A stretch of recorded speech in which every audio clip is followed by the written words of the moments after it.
Hello everyone, welcome back into this channel, and through this video I would like to show you the way how you can change the color of your pointer on your iPhone. So let me show you what color that I have for my pointer.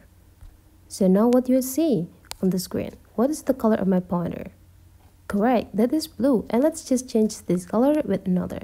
So you just need to open the settings, just scroll all the way down until you got this accessibility. Tap on it. The next thing, you just need to scroll all the way down again until you got this pointer control. Just go tap it. Now you will see appearance right here. Now you just need to go see the color and just go tap on it. Now there will be a lot of color that you can use. You can change it become red. You can go change it become green. You can also change it become yellow or even orange. So if you want to have this color, just go pick one of them. But I prefer to having blue, so you just need to go back after you picking it. So now you'll see that the pointer is changing the color, right?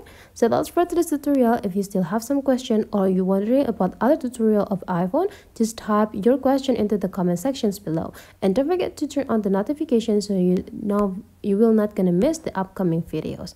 That's for today's tutorial, guys. Hopefully you enjoy, and let's meet again into other tutorial.